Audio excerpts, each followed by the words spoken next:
Thanks for being here. Subscribe to Cheating Stories Best, so you don't miss new stories. There's in the first part of this story. Wait for the second part.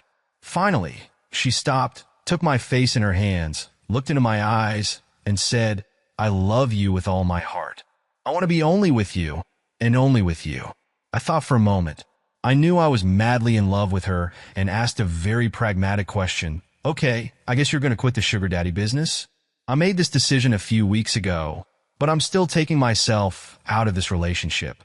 Some of my sugar daddies had fallen in love with me, and I didn't want to hurt them any more than necessary, so I was completely honest with them and told them that I met someone and fell in love.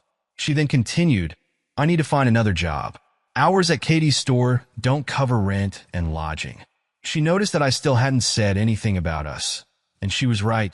There was still a struggle in my head, but at the same time, my feelings for her remained unchanged. Okay, I still need a little time to process this because I'm a little jealous, to say the least, but the thought of losing you scares me to death, I said, and immediately made a decision, at least at the level of ideas. "Come on then, move to my loft officially. Complete girl." She started crying again, but this time the tears were mixed. Half happy, half sad, or so it seemed to me. She stopped and said, "I would love to, but please don't ever let this turn into you being my sugar daddy." I laughed and said, "Then how about just an exclusive guy? Unless you have some weird grandfather tendencies that you haven't told me about."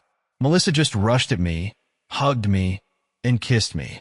This was a clear sign of agreement. We got up, and Melissa started jumping around the room happily. Many of the guests were still hungover, and Katie was already up, but clearly not ready for Melissa's vivacity in the middle of the day. The two of them left and talked for a long time. Melissa told Katie she was going to move in with me, but gave her time to find another housemate. I later learned that Katie was happy for her, but she kept giving me dirty looks, saying, "You should take good care of her and not break her heart." I also noticed a hint of sadness in her eyes. Katie loved Melissa too, and knew it would limit their time together. I had an internal panic. What am I doing? I thought. I just asked a 21-year-old girl, 10 years younger than me, to move into the loft with me. I knew people thought she was too young, but we had already discussed it and gone through a lot of things. There was no denying that it was more than just attraction. I think I was just scared to death that I would end up getting my heart broken. I have never loved anyone as much as I love Melissa. I panicked because of the age difference, but I was sure of one thing. If I ran away now, I would regret it for the rest of my life. To hell with it, I thought. I will love her without looking back and enjoy every second. She was simply wonderful, and there was so much more to her than just the fantastic intim or how damn attractive she was. I would love this woman even if she grew old or gained weight. I sighed in my heart and told myself that love would be in the driver's seat. I smiled and opened my morning beer to celebrate. Melissa was ending her relationship with her sugar daddies. She laughed when I asked her a bunch of questions because in this situation, I could finally ask them. I think I developed some kind of burning curiosity about her past, but at that moment, I did not understand what it was. Either way, I couldn't get enough of Melissa. She officially moved into the loft, and we got along great. It was almost the same as before, only now it was official.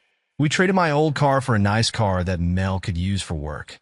The loft was my studio, and having a car was a strange luxury. We had the pleasure of choosing a silver sedan from a small dealership around the corner. I was over the moon. My job was going incredibly well, my business was booming, and with Melissa, I was having the best time of my life. I've always been an intimacy active guy, adventurous to a certain extent, constantly horny, and deeply satisfied with giving pleasure. At my core, I was self-centered, but in my nightlife, it was the opposite. I was able to accept pleasure, but the real euphoria came when my partner remained in a state of complete satisfaction. I was also a bit of a voyeur, and watching her pleasure herself was part of that thrill. We developed a pretty fun routine. Melissa was working part-time at a marijuana dispensary and was looking for another job. We usually had parties during the week and spent the weekends having fun in the city. I started drinking more, and it seemed like illicit substances were also becoming a regular thing rather than an occasional thing. I've had bad experiences with this in the past, especially in toxic relationships, so even though I was a fun drunk, I had serious concerns about my addiction. Our dealer was my landlord, Jessie, or JJ as we called her. She adored Melissa, and they often went somewhere together when I wasn't there. I had some concerns about this, but not serious ones. At that moment, we were both just enjoying life. We hung out a lot and worked a lot. We also started taking short trips by car. I met her parents. They lived in a small town on a lake, and her cousin happened to be there. That first day, as it turned out, we already knew each other. I passed this test too. Apparently, her parents saw that we were in love and were happy for Melissa. It was Monday, the week before Katie's party. I was at the loft, still lying in bed. I heard Dave talking on the phone in the studio. The music played quietly, and the old wooden walls seemed muted and warm, and I was all warm and blissful. We had an incredible weekend together. I remembered how I arrived on Friday afternoon, and since I had the key, I opened the door myself. Dave was sitting at the table, but in the blink of an eye, he jumped out of his chair, ran up to me, and hugged me tightly, spinning around with a big smile. "Damn, how I missed you," he said. I responded with a hug and immediately felt a desire awaken in me. He kissed me, and it was a long, passionate kiss. We were perfect for each other. I immediately felt myself becoming excited. After the kiss, I was breathless. "I missed you too, honey, but I was here on Monday, wasn't I?" I said. Usually, at such moments, I would drag him straight to bed, but I had recently met with a client, so I tried to stall for time. This client was one of my longest-standing sugar daddies. We spent the night together from Thursday to Friday, and he invited me to a formal event where I wore a cocktail dress to dinner and as his date for the entire evening. I knew we would soon have a serious conversation. I needed to talk to Joe about finalizing our agreement. I was so in love with Dave that I knew I couldn't continue leading a double life. Dave and I never discussed the exclusivity of our relationship, but I felt like he was just with me, just as I was with him. This warmed my soul because I was crazy about him. Damn, I thought what a girl of easy virtue I was. I had already begun to minimize meeting with clients and tried not to enter into intimate relationships with them. It wasn't serious with some of them, and I had already broken up with them. With the others, I hesitated, tried to figure myself out. The income from these meetings was not small, and I understood that I would have to look for another job. Katie couldn't offer me a full-time job, and I wanted to be close to Dave's loft. My client Joe was a very successful Asian businessman, and he liked young, slender brunettes. He was short, but he always asked me to wear heels when we went out. I towered over him, which obviously turned him on. He was kind to me, gave me gifts, and gave us wonderful evenings. He was cute, and in him with him was easy. It seemed to him that he was constantly in an excited state, like as soon as the wind blew on him, he was ready. However, after that, he was always very gentle. He massaged me, dried me with a soft, warm towel, and just enjoyed the time spent together in bed. He never wanted a second time. He was a true gentleman and perhaps the most unobtrusive of all my clients. He liked it when I was dominant. One day, I thought he would like the idea of a cuckold, where I would tell him about other men and how big they were, and how they could have a night with me for hours, but that didn't turn him on at all. I think for him, love was expressed in everything except intimate. For him, it was more important to see my pleasure from dinner or an evening out than my intimate satisfaction. He just liked having me around, and the rare moments of intimacy were enough for him. I was sad that I would have to break off this relationship. Last night at the gala, I stood alone on the side while Joe went to get champagne. Suddenly, a very handsome guy came up to me and started flirting. I must admit, he did it very skillfully.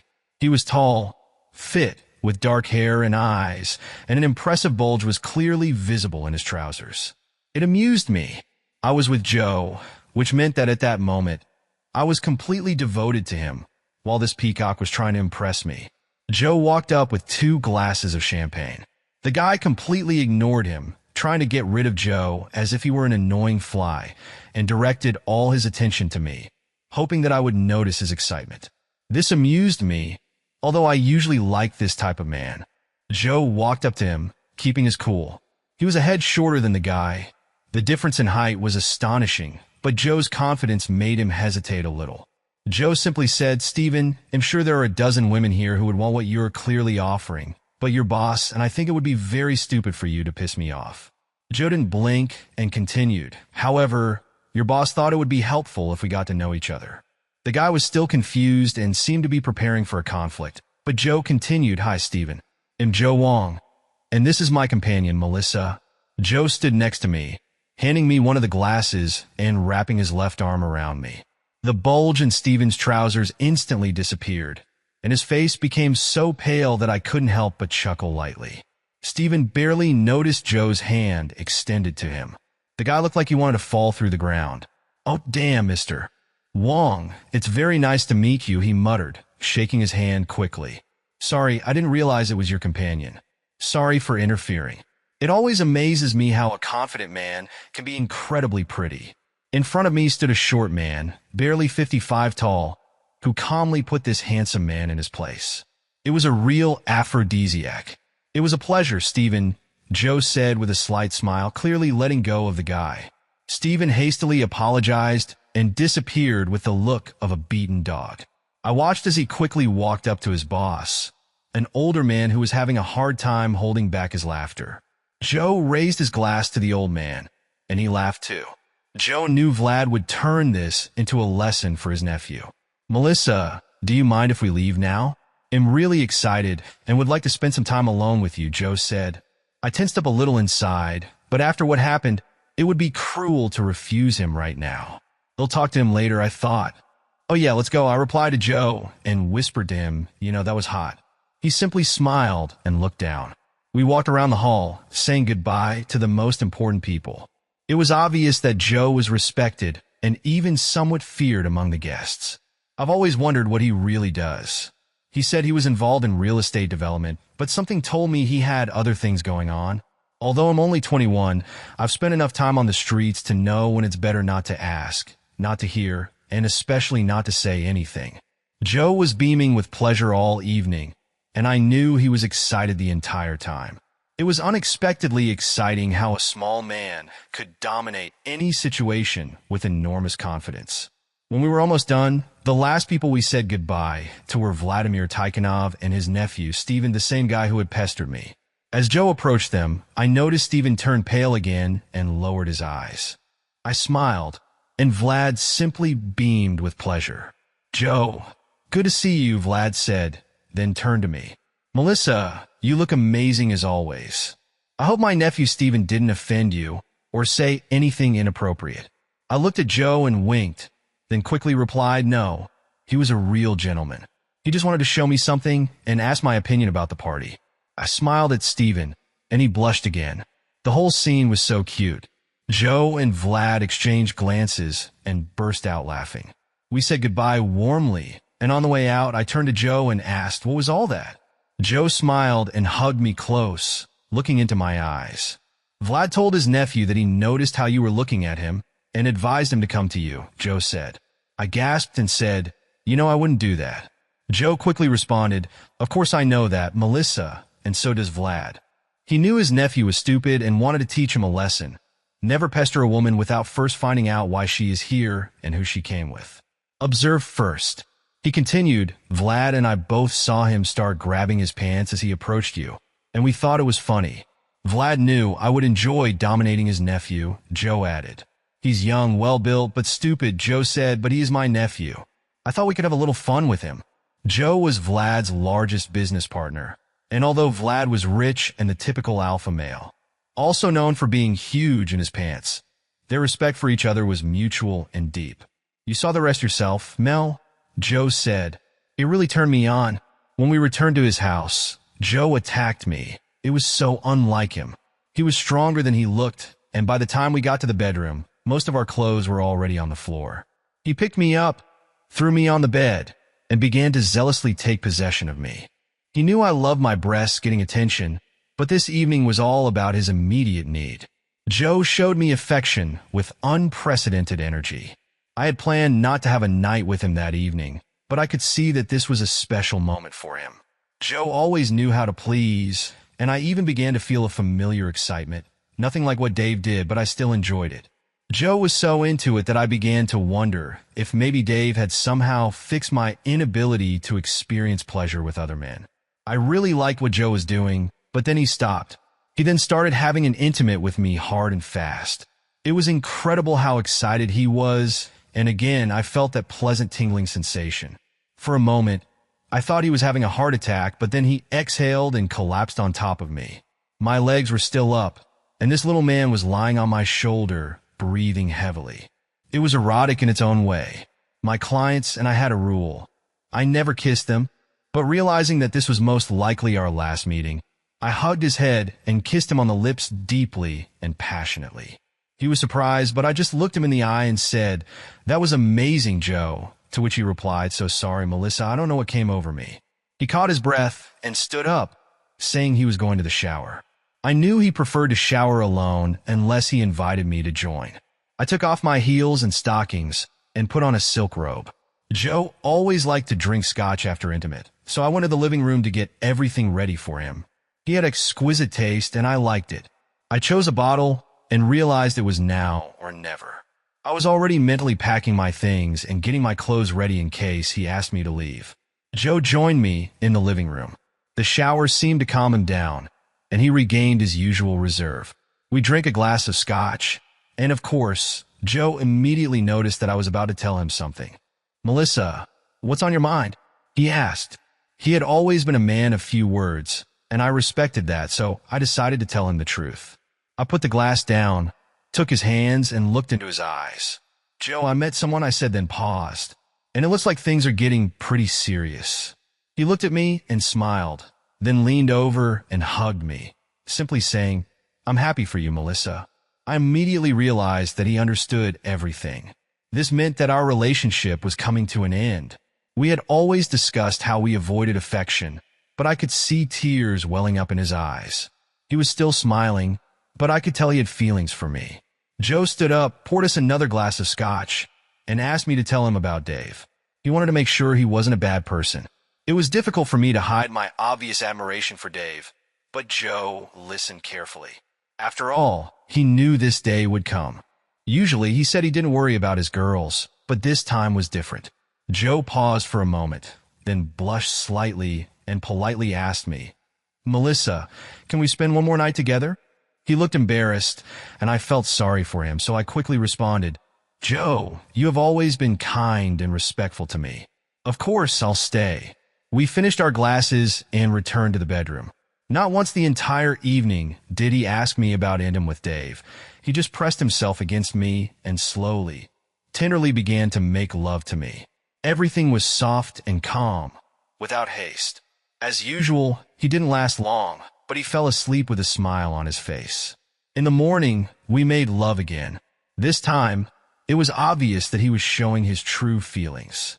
I appreciated it, and I didn't even have to fake it that much. After we got dressed, we sat down and drank coffee. At that moment, I saw a thought flash across his face. He was always loud when he thought, but you had to know him well to notice it. Then his face softened, he smiled, and his whole demeanor changed. "Melissa, I would like to thank you. You've been one of the best things in my life, but I think it's time for me to find what you found." His smile became wider, and his eyes brighter. He was truly a very handsome man, and I knew he would make an amazing husband and father. We finished breakfast, and Joe started checking to make sure I had everything I needed. He gave me some clothes we had there and made me promise that I would call him if I needed help. Before I left, he made me look at him and said in a fatherly tone, "Melissa, I want only the best for you. I deeply respect your integrity, and you have always behaved with dignity." He paused and added, "I'm concerned about your pill habit." I looked at him about to say something, but he raised his hand and continued, "Melissa, I know you're hiding it and that you're not addicted, but I also know this is a very tricky pill. I've seen many people succumb to its influence." I had never seen him so serious. "I'm fine, Joe," I started. "Melissa, true love is the enemy of addiction. You may believe that love will conquer all, but addiction doesn't tolerate it. If you keep going, pills and addiction will make you into someone you're not. They will destroy you and make you despair.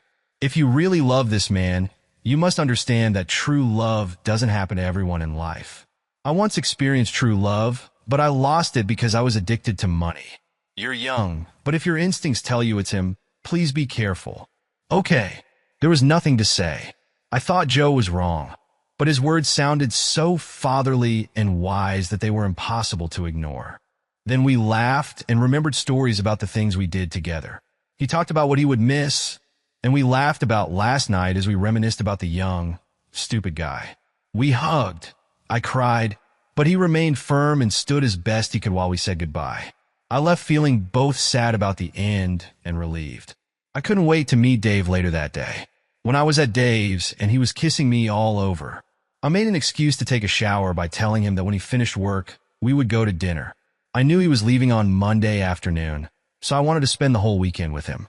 We went to dinner at our favorite Thai place, but we decided not to bother and went to our local bar near the loft. Dave looked at me more and more with a wild look, and I knew that he was terribly excited. I was there too. It was so noticeable that people started looking at us.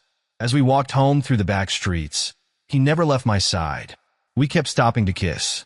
We were almost there when he pulled me into a small alley between two buildings. It was only 100 yards from his loft. He pushed me against the wall and started showering me with kisses. "Stop it, Dave," I gasped. "We're almost home." He ignored me. I was caught up in passion on the street from a man who had no intention of stopping. Any objections or fear of being caught flew out of my mind. I saw cars driving past the entrance to the alley. This excited me even more. Then he started having a night with me. He tried to merge with me with some crazy impulse. All this time, he did not stop showering me with hot, passionate kisses. Finally, he gently lowered me to the ground. That was so hot, I thought. "Sorry, Mel," he said, trying to catch his breath. "I don't know what came over me." "Honey, you have nothing to apologize for," I replied, still breathing heavily. It was one of the hottest experiences of my life. "You can do this to me anytime." At that moment, a group of people passing by the alley stopped and saw us trying to put on our clothes. I gave them a great view of my breasts. The guy's jaw dropped and the girls giggled. They left, but the girls continued to giggle, and the guys were clearly excited. I didn't feel embarrassed. On the contrary, I was even more excited by the fact that we were almost caught. We walked back into the loft through the back door, and Dave started kissing me again. "Well, some guys sure are lucky," said a voice in shock. We looked back and saw that it was that cool artist guy who lived on the first floor of the corner loft, looking at us. We both apologized and then walked up the back steps to the loft. Damn, I was still incredibly horny. I knew this was just the beginning of one of our love marathons. Just the thought of it made me even hornier than I already was. My whole body was shaking with anticipation. That night, we had an intimate nonstop. Dave was tireless. This man had an incredible amount of stamina, night appeal, and skill. Early on Saturday morning, we ended everything with mutual, simply incredible intimate. "Oh God, Mel, you're so hot. I can't even tell you how amazing it was," Dave said.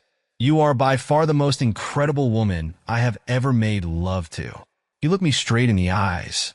I saw the fire in his heart. This fire penetrated through me, and he said, "I love you." I looked at him, kissed him, and replied, "I love you too, Dave, with all my heart. I want to be in your arms forever." We were completely exhausted. Both of us were devastated, but glowing with happiness. Dave got up to get some cold water. We drank it while wiping each other down, just lying on the bed, hugging each other, both with big smiles on our faces. We felt warm everywhere, our hearts filled with this eternal feeling of deep love. We fell asleep hugging each other and woke up the next day in the same position. We made slow, tender love, taking our time, with no expectations. All this time, he didn't stop looking at me, slowly and deeply penetrating me. You could hear our hearts beating. I was so in love that it scared me, scared that I could feel so much. We lazily drank our morning coffee, had lunch at the bistro, and then went to the grocery store. Dave was going to cook me dinner, fettuccine Alfredo from scratch. I was just beginning to realize that he was a true foodie with deep culinary skills. What could the girl do? I didn't do cocaine bumps on purpose to regain my appetite. I hadn't eaten anything for the past 3 days. The dinner was light since we were both thirsty from partying the night before, and today we had dinner in the loft and then a game of billiards. I had a surprise for Dave. After that, dinner was amazing. We were completely relaxed and went to play billiards. I decided to wear a short skirt, but with thigh-high stockings and heels. I had long legs, and when I bent over to take a shot, you could see the top of my stockings. I knew Dave liked it, but so did a lot of the other guys in the bar.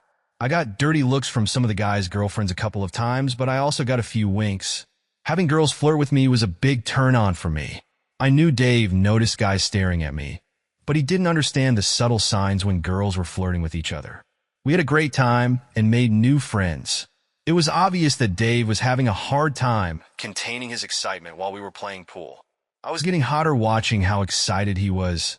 Before we left, I went to the toilet and took off my panties. On the way back home, I put on a little show for Dave and the Uber driver when I lifted my skirt, threw my leg over my head, and started fondling myself. Thank God it was a quick trip. We jumped out of the car. The driver turned red and was clearly excited. We turned on the music and sat in the office, talking and laughing. I took off my skirt and top, leaving myself in stockings and high heels, enjoying the lightness of the moment. Dave came up to me, took my hand, and lifted me up to kiss it. His touch was gentle, but there was a passion in it that we both shared. He stroked my legs, and we were both engrossed in the moment, enjoying every bit of intimacy. We moved toward the bedroom, exchanging a few kisses. The mutual attraction between us was obvious, but we were in no hurry. I led him along, and he slipped and fell awkwardly to the floor, which made us laugh. We simply enjoyed being together, sincerely, without further ado. When we reached the bedroom, our movements became smooth and natural, as if we were dancing. Dave watched me with a smile, and I watched him.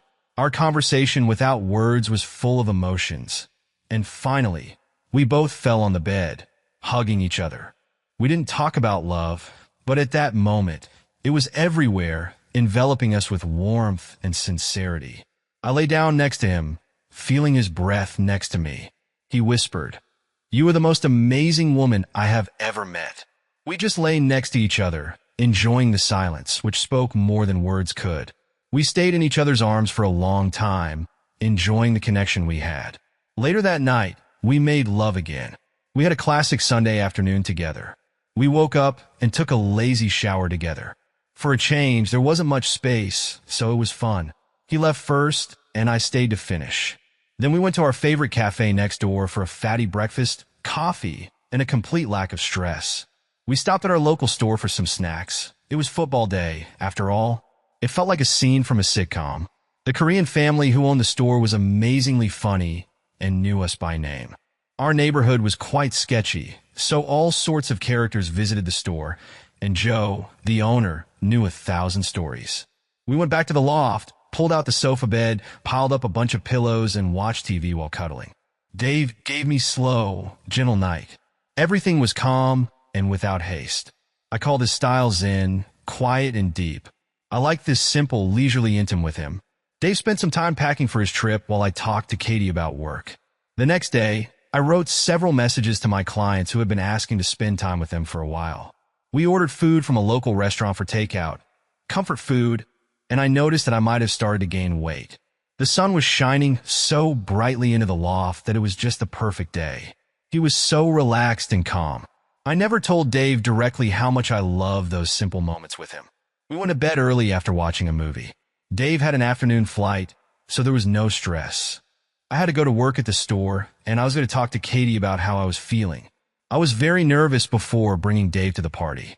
Katie was on a roll and arranged everything to invite as many of Colin's hot friends as possible. She was determined to show me how many guys our age wanted to date me. "You'll love Dave, Kat," I said. "He's a real man. We're perfect for each other, and I've never had a better lover." "Well, we'll see, hillbilly," Katie replied. I looked at her, narrowed my eyes, and said, "Be nice to him. I love this guy, so please don't ruin this for me." Katie said, "Okay, I'll give him a chance. But if he turns out to be just an old fool using you, I'll kill him." When Dave arrived, I was delighted. He came with 2 cases of beer, which Colin immediately liked. I just wish Colin would stop with the POA Warbucks joke. I immediately hugged Dave and couldn't wait to introduce him to Katie. I knew I needed to leave them alone, so I went to socialize. Katie was right. The guys at the party were really hot. Several of them started trying to pick me up. It was funny watching stone guys try to flirt. The same guy Katie was talking about was very charming. He had so much energy that I glanced down a couple of times, wondering if Kathy was telling the truth about his dignity. I think he noticed, but I didn't care. I had a man who drove me crazy on a million different levels. I played my role as the hostess with the coolest guest, maintaining a flirtatious atmosphere, keeping everyone in high spirits. Katie brought her other single girlfriends, and I had Dave. I glanced nervously at Katie and Dave a few times, but it was obvious that Katie was having fun. She sat in her flirting position, and they both laughed. I later learned that it took Dave 10 minutes to melt Katie's outer armor. She found me a little later and dragged me to the bathroom. When we got inside, she pushed me against the door and kissed me. She reached under my skirt and began to caress me. It was very hot. "So, how you like this hot guy I invited you to?" Katie asked. "I saw you talking to him. You know how I feel about Dave," I replied. "He drives me crazy. Didn't you like him?" Katie stood back, smiled, and said, "Redneck. He's cool, he's smart, he's witty, he has those eyes, and he's handsome. You should do something with his hair. It's high time to cut it, otherwise he's just saturated with intimate energy." I screamed and hugged her. "I know. Dave is so great, and he loves me, Kat. He really loves me." "Yes, Mel, it's obvious," Katie replied. "I even told him that if he breaks your heart, I will kill him." I knew she wasn't joking. "When will you tell him about your other side?" Katie asked. "Obviously, he's okay with your flirting, but how will he react to you sleeping with others?" I frowned and said, "Tomorrow morning. I'll tell him everything." Colin was already very drunk. Dave was having fun, and most of the guys had stopped actively hitting on me, except for one strange little guy who kept following me around. We were happy and just enjoying the moment. We left the bathroom, and I found Dave. We really started having fun. A little later, I was pressed against the back hallway by the same hot guy Katie was talking about. I was high and drunk, and he just started kissing me. He pushed me against the wall, and I felt him. At first, I was shocked but quickly came to my senses and pushed him away. "Hey, thanks, sure, but I have a boyfriend," I told him. "With that old man," he grinned. "He definitely doesn't have what I have." I laughed and said, "I really doubt you can do to me what he does." I was angry, and if Dave had seen us, it could have ended badly. This guy was still standing there, definitely clutching his manhood, as if nothing had happened. So I walked up to him and said, "Do that again, and I'll hurt you." I smiled as he wilted and walked away, and I returned to the party. Even though it made me angry, I admitted to myself that it was damn exciting. It was difficult for me to come to terms with the idea that I could no longer be as relaxed in relationships with men as before. The rest of the party went off without a hitch. Everyone liked Dave, but Colin continued to call him Papa Warbucks. Dave just chuckled and accepted it with dignity. I hoped he wouldn't be too bothered by the topic, but the age difference was something we struggled with all the time. Being a sugar girl taught me how to deal with these things, but I never wanted Dave to feel like I was only with him because of his success. God, my former sugar daddies were just fabulously rich. By the end of the evening, everyone had already had a good time, and that strange little guy began confessing his love to me. I always tried to be polite, which made Dave frown. Yes, I had been with very generously gifted men in my life, but I was not someone who chased size. I was still wondering how Dave gave me this opportunity, or was it him who was able to do it? Then someone ran into the backyard and started vomiting over the fence. Katie asked Colin to make sure this guy stayed on the street. That hot guy Katie had been talking about had already found a girlfriend, and she was sitting on his lap, dancing. He looked at me and smiled, a little creepy, I thought. Dave was too drunk to go home, so he stayed in my room. He even had to chase away that strange little guy, but he handled it calmly. I was loud on purpose to get back at Katie. We eventually fell asleep and woke up in the morning looking at each other. I knew Dave had passed Katie's test and had dealt with the craziness of the party the night before. Some of the girls even flirted with him, which made me extremely jealous. Now I knew for sure I was truly, madly in love. My eyes sparkled with this feeling. The first thing Dave said to me was, "I love you, Mel. I can no longer play the role of the cool, indifferent guy. I'm head over heels in love with you." I was internally jubilant, but then I sighed. Sadness appeared on my face, and I said, "Honey, we need to talk." Dave's face immediately contorted with worry. It was time to tell him everything, Later that day, when we returned to our attic, I was over the moon, openly telling Dave about my feelings for him. Admitting what I was doing turned out to be better than I could have imagined. He even managed to make everything funny. Then he invited me to move in with him. It made sense since I already spent all my free time in the loft. In addition, it would ease the situation with money. I had already started thinking about finding a downtown job and was excited about the idea of living with Dave. Everything seemed so right. Melissa goes to Mexico. We enjoyed life as a couple, living in a loft. We bought a new used car together. I needed a car to get to the store. He even found ways to give me more space for my clothes. Lofts aren't known for having a lot of closets, and he was a real hoarder. Everything was going great for him at work, and I met his friends. We also started hanging out with our hostess and her friends. Very soon, we developed a regular weekend schedule. We loved the art gallery area downtown. There were great bars and clubs, and, of course, our favorite pool hall. We went to concerts, played billiards, visited atmospheric bars, and our usual establishments. Then we had huge parties in the loft until the morning. We lived in high society. I got a job as a hostess at a chic restaurant in the city center, and Dave loved my outfits. I wore dresses, heels, and thigh-high stockings especially for him. People were always trying to pick me up at work, but I was with Dave, and we were having a great time. If it's even possible, we fell more and more in love with each other. It was one of the best times of my life. We made trips to my parents' house. He successfully passed their test. I want to see his parents, or rather his mother and stepfather. And I passed this test. His hometown was cheerful, but full of closed groups. Most of his friends were cool, but some made me feel uncomfortable. They were a little suspicious of my youth, and I thought there was some story behind it that Dave hadn't told me yet. I suspected they were simply protecting his interests. I always felt a little uncomfortable when his friends started talking about intellectual topics, but his best friends were the most sincere and real people. They loved me. At the wedding of one of his longtime friends, I was very nervous, but when I stood there in my little black dress and heels, with a glass of whiskey and a cigar, discussing business with one of his mechanic friends, it definitely took all the doubts away. I also won over most of the girls in his small town, being a good listener when everyone was drunk. That usually makes a great first impression. We both grew up in small towns, and I later learned that it was a big deal to be accepted into that circle. I loved going there, but I could never live there. His work was going so well that he was given a bonus, a vacation trip. He took me to a place in Mexico that he went to every year alone. It wasn't a fancy place, but more of a surfer's hideout and a popular spot for travelers. We didn't have any confirmed reservations, but he didn't seem to worry about it. He knew the owner of a surf hotel and brought with him a list of things that were hard to get in Mexico. I was delighted because I had never been anywhere other than my parents' house and the big city. I needed to get a passport, but it didn't take long.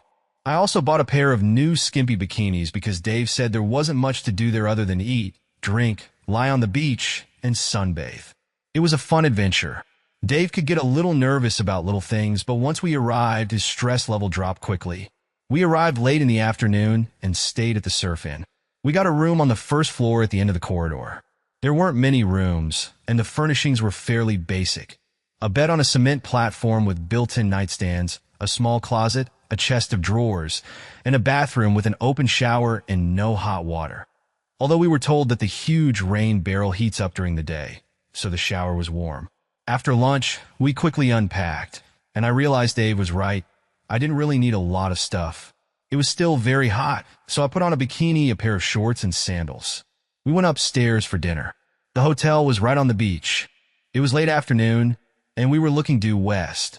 The waves were big, and there were a lot of surfers in the water. The waves were huge, and the sun was starting to set over the ocean. I could smell the salt in the strong wind. I had never been to such an exotic place. I thought we were going somewhere special for dinner, but it turned out that this place was special. We arrived early and grabbed a great table in the corner overlooking the ocean.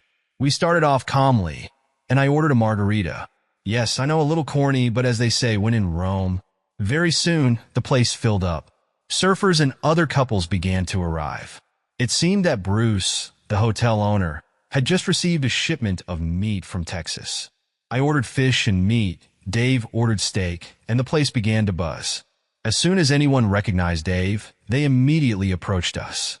It turned out to be a popular place for people from his hometown. Anyway, this guy turned out to be a classic smoker and offered Dave some. When I returned, two pretty girls were already sitting at our table. They were from Sweden, and it turned out that Bruce's surfer friend Tony brought them here because there were no more places available. I was a little drunk and high, but the girls were great. They ordered food, and Dave and I each took another portion. Dave's friend Tony came back and joined us, starting to drink with us. Bruce, sweaty from working on the grill, came over too. He was incredibly funny and brought with him a plastic Pepsi bottle with some clear liquid. It was homemade mezcal, the purest product of the mountains. We all took a shot, and it just tasted terrible but was incredibly strong. We all immediately found ourselves in a state of complete intoxication. Tony got everyone started on mezcal shots with 7-Up, and then we decided to go see some live music on the beach. So, off we went. The night was still hot, but not as stuffy as during the day. The ocean breeze gently touched my skin, and the waves crashed loudly against the shore. It was great. 10 people walked along the beach road in a state of complete relaxation. We stood out only because of our pale skin.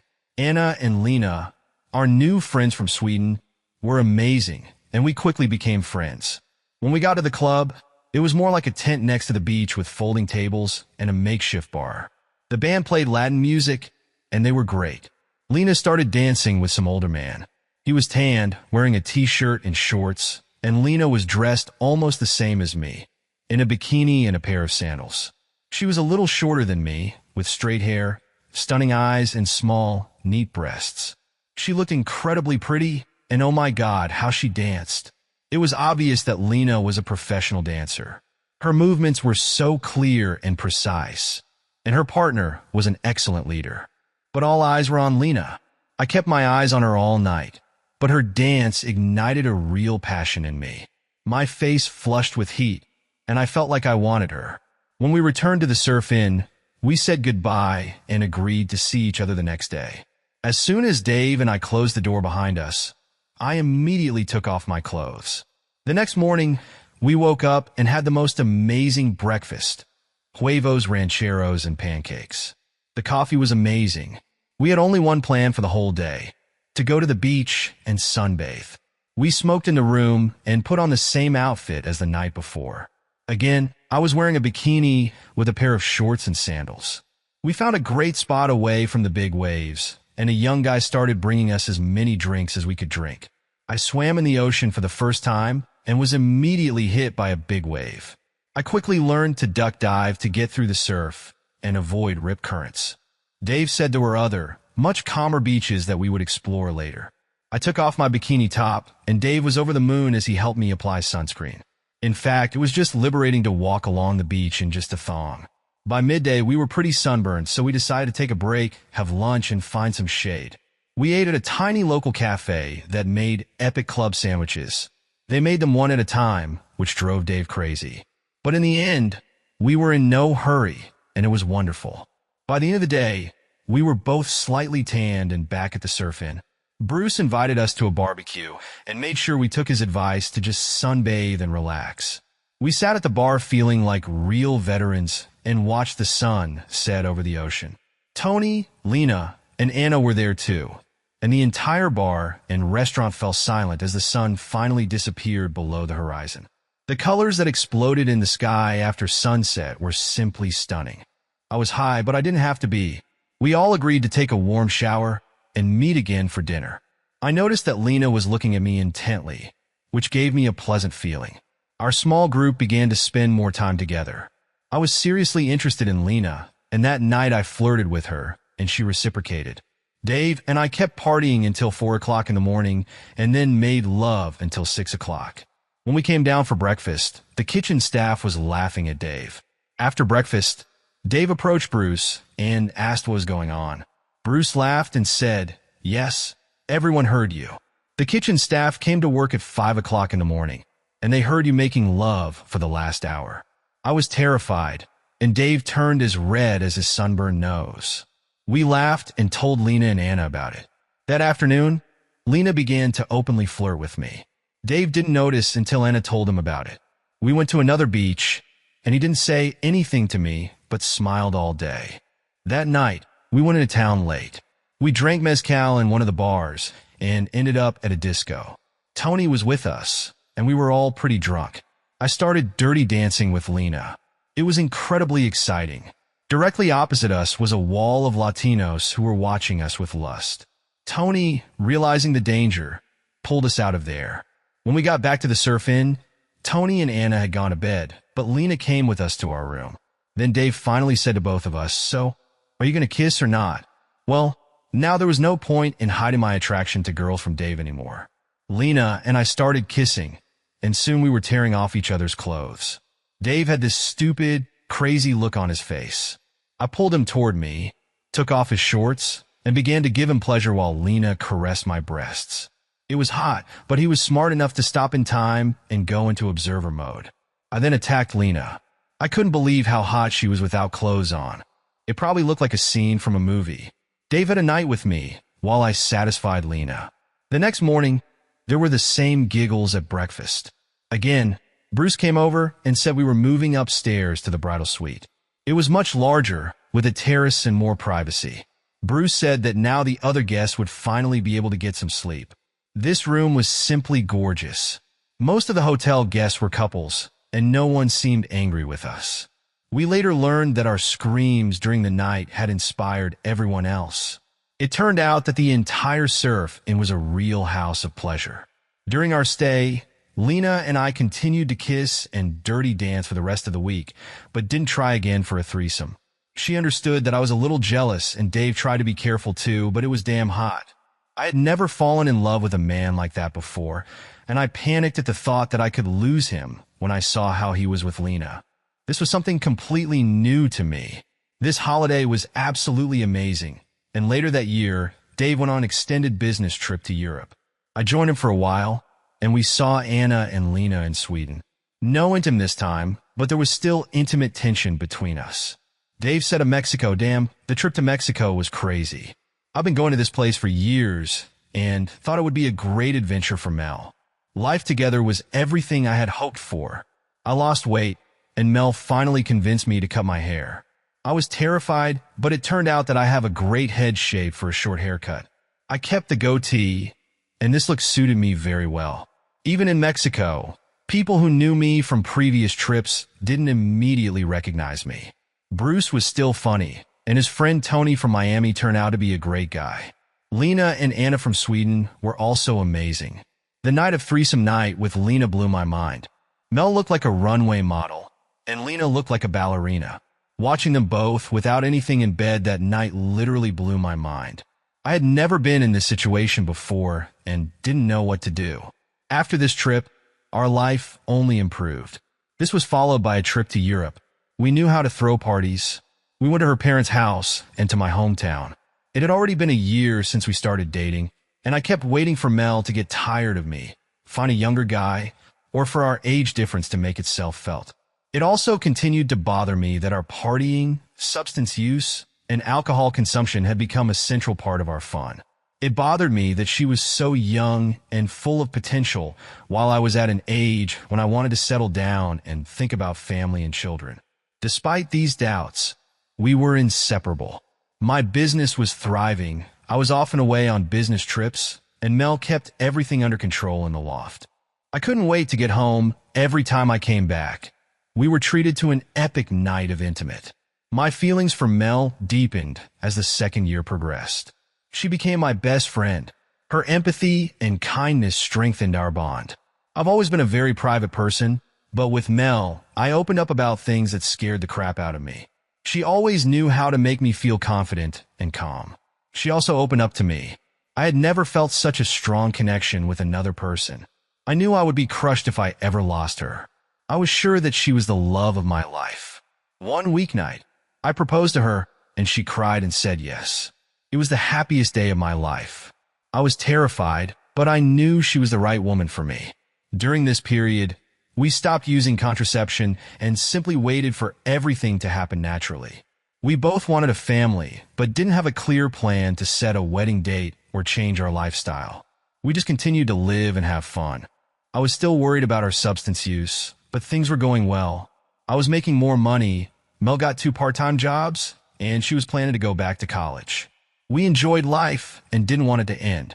A few months later, Katie and I were in the store.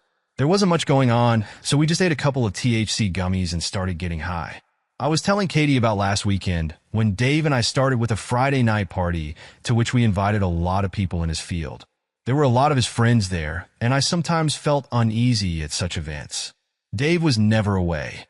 He was a very popular and charismatic guy at these parties. He felt confident, knew how to communicate and make connections. He was the life of the party. Dave also knew that when we returned to the loft, there would be even more fun lines and long nights of intim. Katie and I, when Dave achieved the perfect balance of beer and substances, we did everything slowly, but then it turned into real madness. He just got wildly excited at that moment. The store door opened, and 2 guys walked inside.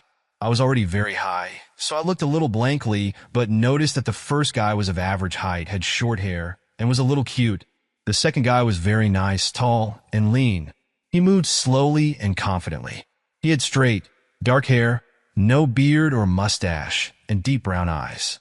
His facial features were so unusual that I couldn't place them. When he looked up and met my eyes, he instantly stopped and blushed slightly. I saw his pupils dilate, or maybe I just thought so, because I was high. He then looked at me and smiled, making me blush too. Katie didn't notice this and immediately approached them, asking if they needed help. The smaller guy came up to her and started talking, while the other one came up to me. "Do you have rolling papers?" he asked. I woke up, still dazed, and answered, "What exactly are you looking for?" Nothing special. Just big ones will do." Then I noticed his hands. They were beautiful, large but graceful, with long fingers and masculine outlines.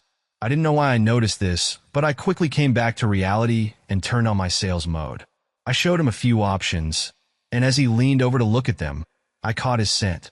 He smelled of fresh soap, a clean shave, and a subtle musk. He looked at me and said, "My name is Ryan," holding out his hand. I smiled and handed mine back. His hand was a little damp, as if he was nervous, but it completely enveloped mine, and a slight tremor ran through my body. I quickly removed my hand. "My name is Melissa," I replied. "We talk a little?" He chose some rolling papers for cigarettes, and as they were about to leave, Ryan turned to me and said, "It was very nice to meet you, Melissa. I hope I see you again someday." With these words, they left. Katie turned to me and said, "That guy was pretty cute."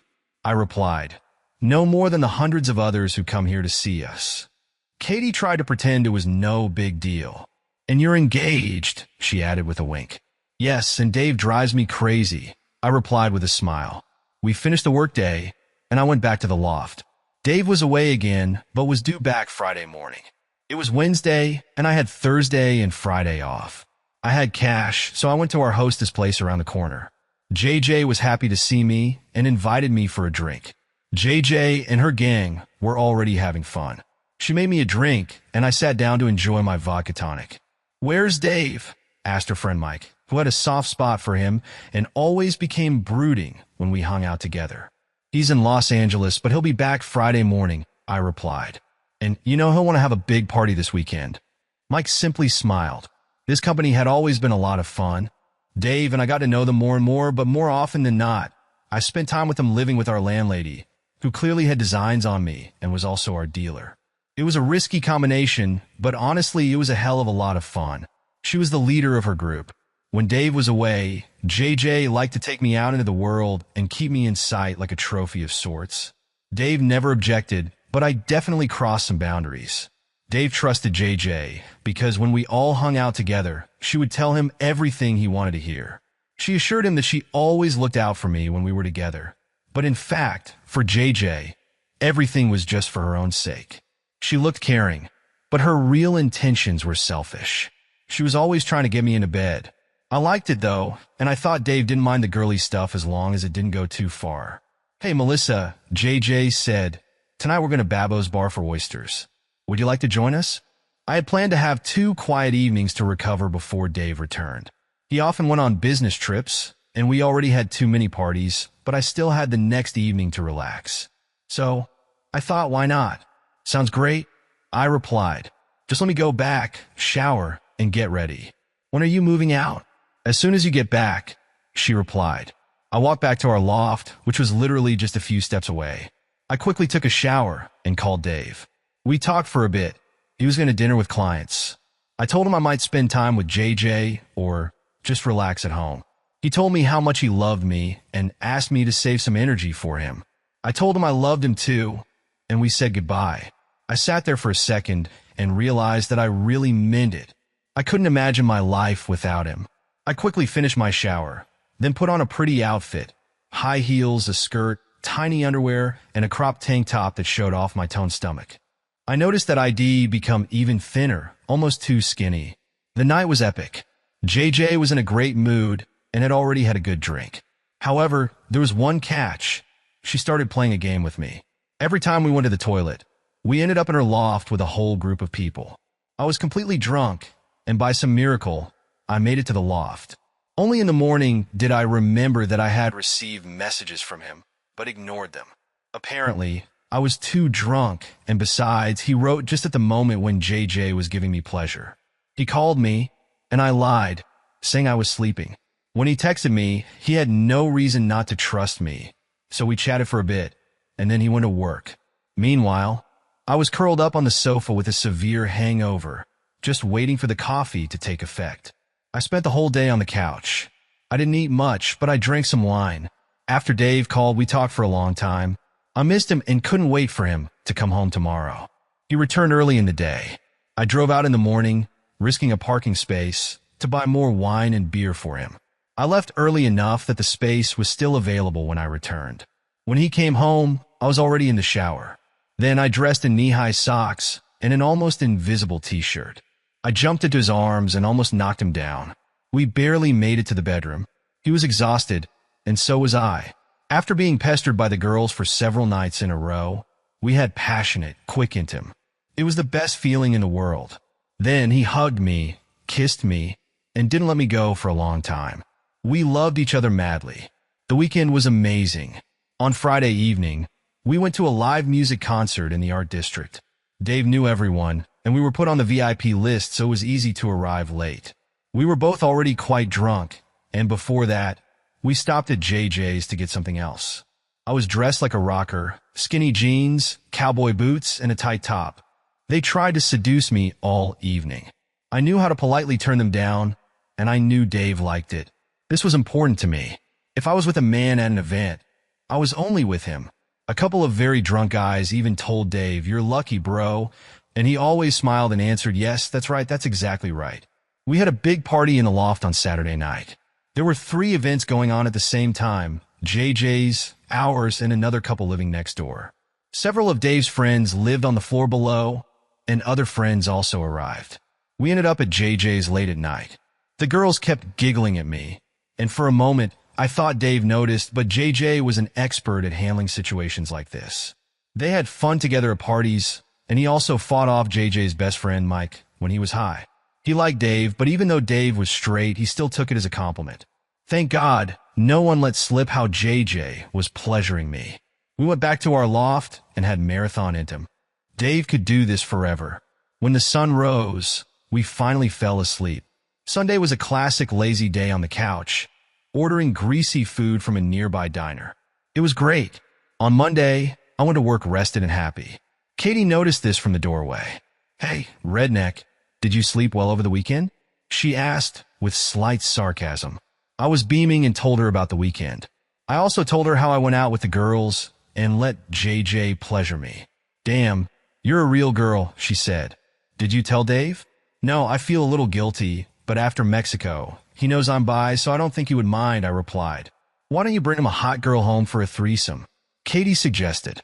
I thought for a moment and replied, "Yes, it didn't end well in Mexico."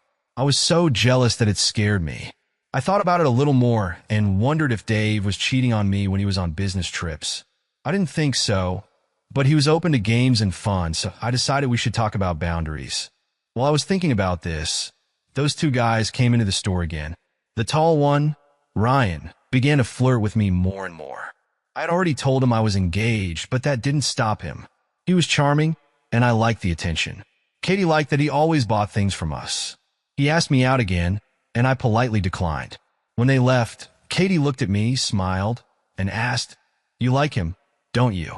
"Well, yes, he's cute and always polite to me," I replied. Katie looked at me with that look that only she knew how to make. She said, "Well, they came over the weekend, and he asked about you. He asked how serious your relationship was and some other things." "Is it true?" I asked, intrigued. Katie continued, "Yeah, then he went out to answer the phone, and I chatted with his friend.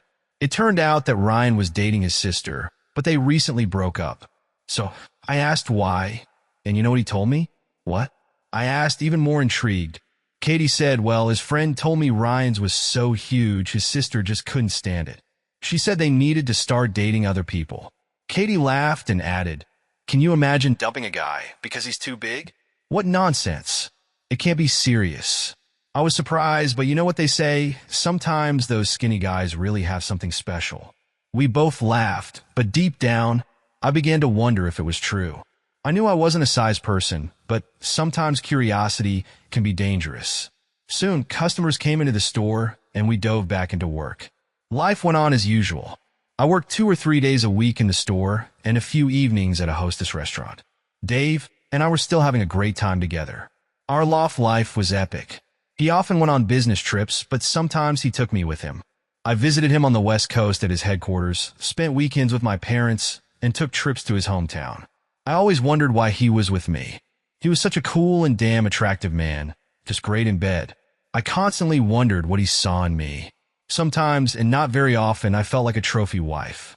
But when I really thought about it, I realized that this was not the case. We had much more in common than just an intimate connection.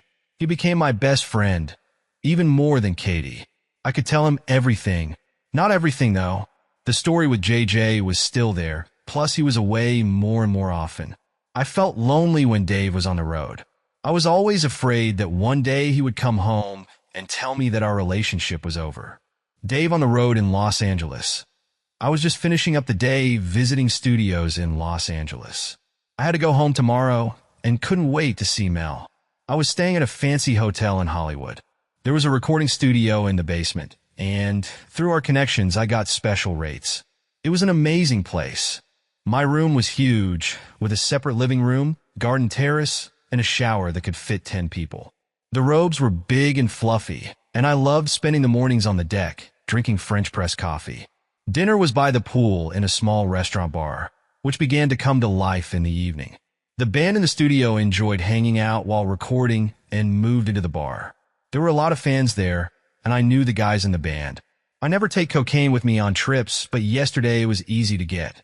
I ended up in a room with a few groupies and some guy who knew everyone in Hollywood. One of the girls was a stunningly beautiful Asian girl, and she was clearly giving me signals. I ran away because I didn't want to cheat on Mel, and I had to get up early. My mind began to race at the speed of light, and I started replaying my relationship with Mel and my fears that I had started drinking too much. I screwed up a few morning meetings because I was hungover. Although it didn't cause memory lapses like before, I still hated that feeling of helplessness. There was no doubt. Mel was the love of my life.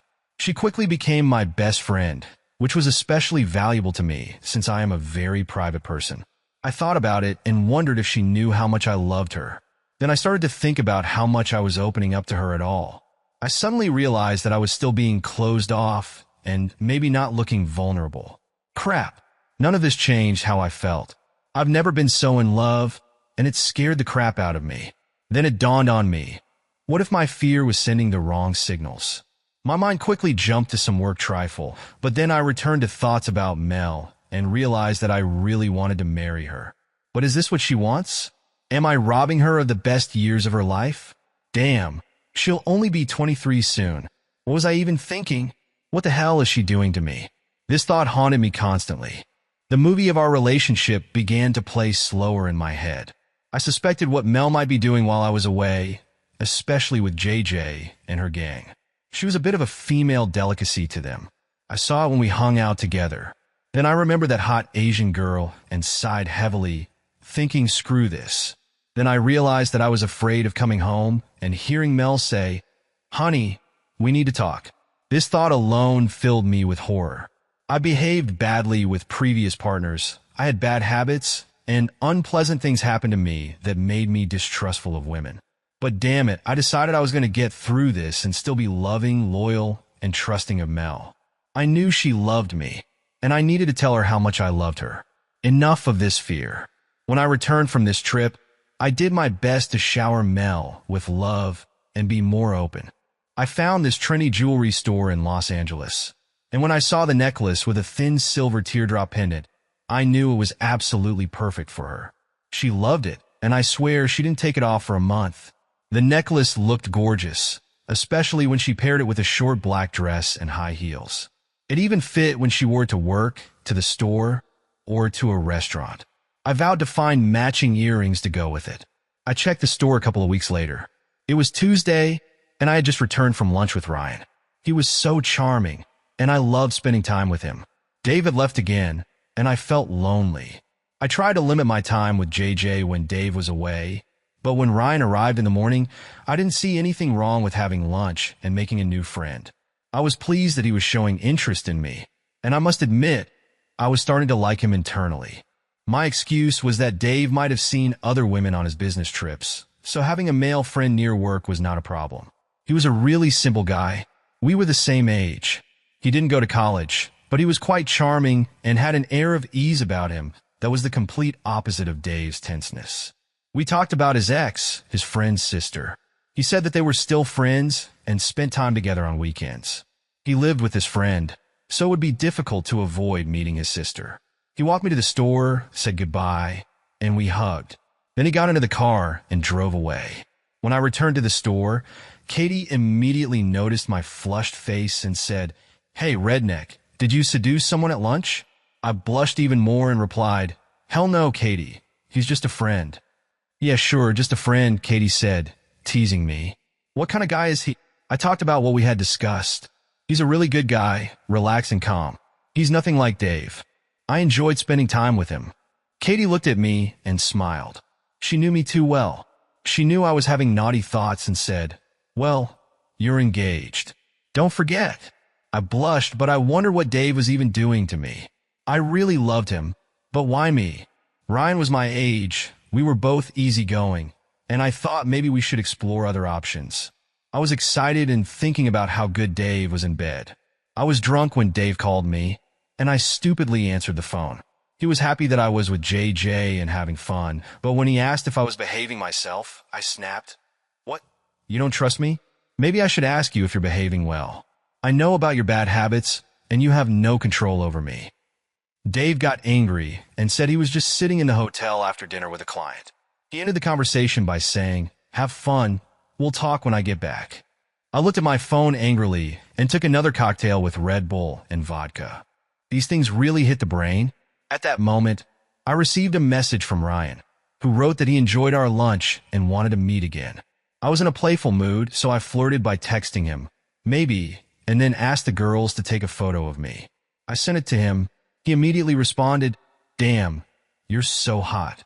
I blushed, and then, drunk, I wrote to him, "Are you really big?" To which he replied, "Yes." I wrote back, "Show me."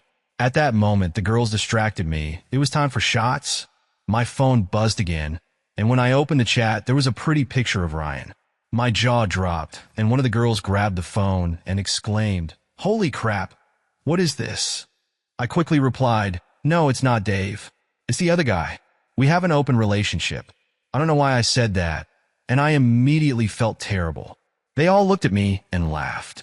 I looked at the photo again, cleverly moved it to a hidden folder, and deleted the correspondence. I ended up going back to JJ's loft and started making out with one of her friends. The next morning, I woke up with a hangover and a feeling of deep regret about what I had done the night before. I burst into tears and then got angry, thinking, to hell with Dave. He's always on the road, and I'm young and want to have fun. It was a confession that frightened me, but I was stubborn, like a true Irish woman, and rebellious. I spent the whole day on the couch. I cried, then got angry. I texted Dave, apologizing for the way I spoke to him last night. He replied that he loved me with all his heart and that there was nothing wrong with me having fun with JJ and her company. He trusted me completely and regretted appearing possessive. I told him I loved him too and asked him to call me later. Later, I received a message from Ryan asking, "Did the photo scare you?" I didn't answer. I had a lot to think about. Dave and I spoke in the evening, and there was a sense of tension in the conversation. He tried to act calm, and I tried not to feel guilty. He said he missed me and couldn't wait to get home on Friday. I hung up, still feeling depressed. I was still tormented by the events of last night. The next day, I had to go to work, and I needed sleep. Melissa, Thursday at the store, Katie was on fire all day. She made me laugh. We ate a couple of THC gummies, and I almost showed her a photo of Ryan. The store was busy this morning, and we broke sales records, so I felt great. Katie left around 5, and the store closed at 6. I was high, tired, but in a good mood when Ryan walked in at 5:55. He looked simply amazing. Faded white jeans, flip-flops, and a black t-shirt. He was tall and thin, his hair neatly trimmed, and his face clean-shaven. He walked up to the counter and smelled incredible. That's made me angry. "Hey, Melissa, I just wanted to apologize for sending you the photo," he said. I immediately blushed and replied, "No need to apologize." It was pretty impressive, and no, it didn't scare me. I explained that the day before, I had been with my friends, got drunk, and had an argument with my boyfriend. He looked at me and said, "I thought he was your fiancé." I don't know why, but I quickly replied, "Well, yes, but not really. Dave is much older than me. He proposed and I accepted, but we don't have a date yet." I was all on edge. "Oh, okay. Anyway, I just wanted to apologize and make sure you're not mad at me," he said, adding, "I really like you, Melissa." I thought for a second and then nervously replied, "Hey, do you want to stay and keep me company while I close up the store?" He quickly agreed, and I locked the door, turned off the lights, and we walked into the back office. We smoked some weed and chatted while I counted the register and did the closing. He kept looking at me with those eyes, and then he came up and said, "You are so beautiful. Can I kiss you?" I was so intoxicated, and we started kissing. I wasn't wearing the prettiest clothes, but Ryan seemed to lose his head. "Ryan, we shouldn't do this," I said. "I know," he replied, "but I can't stop." His eyes sparkled, and he leaned back on the table. Melissa walked up to Ryan, feeling her heart pounding with excitement. She slowly leaned toward him, their eyes meeting. At that moment, it seemed as though the whole world had stopped. As she began to unbutton his jeans, her hands shook slightly. She knew that this moment would change something in her life, and despite all her doubts, she was determined to find out what it was like to be so close to him. Melissa gently touched his thighs, and Ryan closed his eyes for a moment, lost in his feelings. She knew she was attracted to him, and that gave her confidence. "You are so strong and beautiful," she whispered, barely touching his skin. All she wanted at that moment was to feel their closeness, which would become something new and exciting for her. She continued to move slowly, enjoying every moment. When Ryan opened his eyes, his gaze was full of gratitude and warmth. He carefully took her hands and pulled her toward him, their breaths merging into one. He smiled and said quietly, "You have no idea how much I was looking forward to this." Melissa smiled back, feeling their hearts beat in sync. She looked at him and realized that he really was in love with her. It was nice to know that he liked her so much. She let go and kissed him deeply, then said, "Ryan, we need to stop. I need to go home." We got dressed. He asked if I could meet him again, and I said, "I don't know if there will be a next time." He looked depressed. I looked at him and explained, "Ryan, that was hot. I had a great time. I'm really into you, but I don't know what to do with all this." "Okay." He just smiled at me. I realized that it had the same effect on other girls. "Okay, Mel," he said. I stopped abruptly. "Please don't call me that." He looked at me and shrugged. "Okay, Melissa. Look, I really, really like you, and I want to see you again." He kissed me deeply, and I shuddered. He was a good lover. I walked him out the front door, closed it, and returned to the office, trying to put everything in order. I locked the store, drove to the loft, and thought about calling Katie to tell her I wouldn't be coming to work tomorrow. I had to work at the restaurant that evening, and Dave was supposed to be back the next day. When I returned home, I cleaned my pen again and stood in the shower for a long time. What had I done? What was I going to do? But if I thought about it seriously, did I have feelings for him? Was Dave still the same man for me? I sat there crying until Dave called me.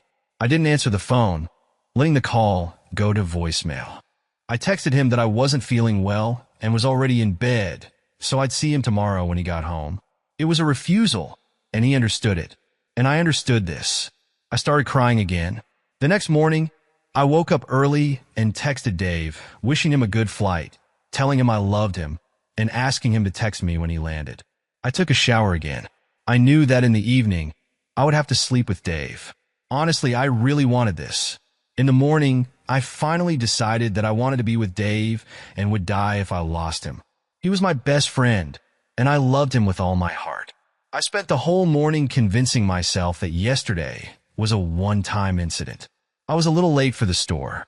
Katie immediately noticed the mess in the office and asked, "What the hell happened here?" I immediately blushed, lowered my eyes, and said, "I slept with Ryan in the office yesterday after closing." Katie's eyes widened, and she laughed. "You? I knew you would sleep with him," she said. We both laughed, although I laughed less willingly. Katie was hungry for details. "Okay, redneck, spit it out." I smiled, looked at her, and said, "Katie, Ryan's is really huge." Katie dragged me into the office. Katie stopped, hugged me, and said, "Redneck, you are a hot young woman. You deserve to be owned whenever and by whomever you want." I pulled my jeans back on and tidied up the office. Katie later noticed that I wasn't as happy as I should have been after such an adventure. She looked at me and asked, "Are you going to break up with Dave?" "El no iraplia." This morning, I realized that I couldn't live without him. I burst into tears again. She looked at me and asked, "Are you going to sleep with Ryan again?" I shook my head. No, but my eyes said I don't know. I shouldn't do this if I want to stay with Dave. "Are you going to tell Dave?" Katie asked. "Maybe. I don't know," I replied. Although, Dave is a pervert and would probably enjoy a threesome with a girl or even a guy. "Maybe," Katie said, "but there isn't a man who doesn't feel threatened by another man, Mel. I think you're incomplete. Pardon the pun, confusion. Also, you should just enjoy life. You're always saying that Dave might leave you or that you think he's sleeping with other girls, and you're supposedly in an open relationship. Maybe you should directly discuss an open relationship with him. You're only 23, Mel. Live for your pleasure or make a choice. If Dave finds out in some nasty way, you know it's going to end." This thought scared the crap out of me. I received a message from Ryan, but I ignored it. I had too many thoughts in my head. Maybe Dave and I already had an open relationship. I grabbed this idea for a second, but do I really want that? When I imagined him with another woman, it shocked me. Katie's right. I'm completely screwed. I stubbornly thought that it was all harmless fun and that I deserved it. Dave will never know. Subscribe to our channel so your partner doesn't cheat on you. And go ahead and listen to the next story because this one is nothing compared to the next. If you're under 18, don't even think about it. Click to the next one. Click to the next one.